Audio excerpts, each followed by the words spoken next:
munaasabad si heer sare loo soo agaasimay oo lagu dabaaldegayay sanad guuradii soddonaad ee ka soo wareegtay aasaaska Somaliland ayaa lagu qabtay magaalada Minneapolis ee gobolka Minnesota. munaasabadani oo ay soo qaban qaabiyeen Jaaliyada Somaliland ayaa waxaa ka soo qayb galay madaxda gobolka Minnesota iyo fanaaniinta North America. gudoomiyaha Jaaliyada Somaliland Cabdiqani Xaaji October ayaa shahaado sharafyo gudoonsiiyay fanaaniintii ka soo qayb gashay munaasabadani.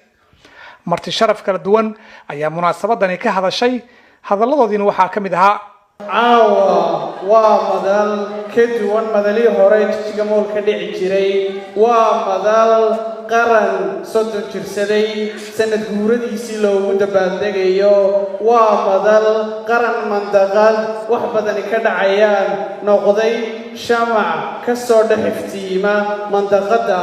qaran ku hungoobay qaramada midoobay laakiin quluubta ummado badan hantay qaranka magaciisa waa maxay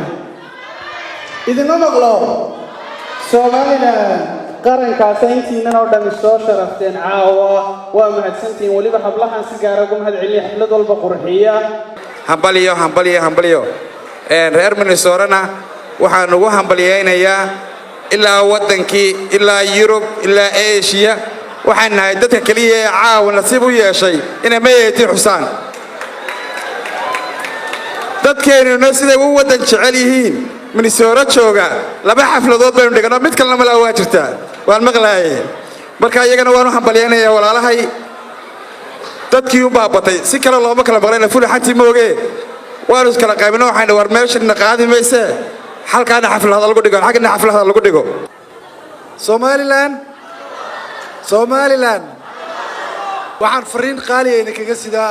Congresswoman Ilhan Umar oo xafiiskeeda ka shaqeeyo jecleed inay kala soo qayb qaadato haddana niyadda inay kala joogto jacayl badan iyo hambaliyana soo dirtay oo aan aniga ahaa maaragtay aad wajigay ka garanaysiin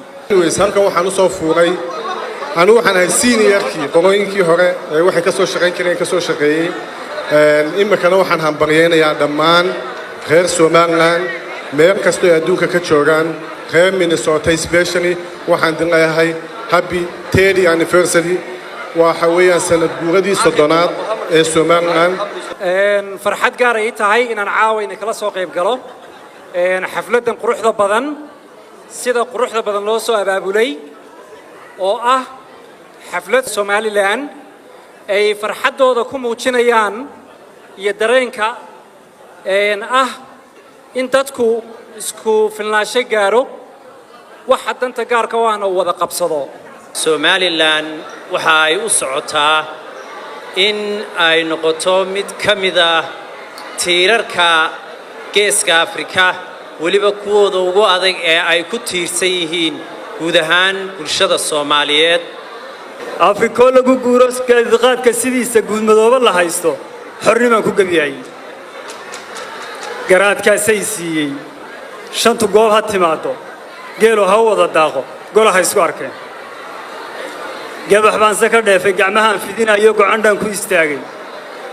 gabax baan ka dheefay gacmahan fidinayo gocandhan ku istaagay geesi waa ka badheeray mar kale aan iskalaalo gooni baan isu taagay guyaasha soddonka ah ee caawa baarka la gooyay guyaasha soddonka ah ee caawa baarka la gooyay wanaag baa guntamayo guudka loo soconayay deeq darajo University fi Minnesota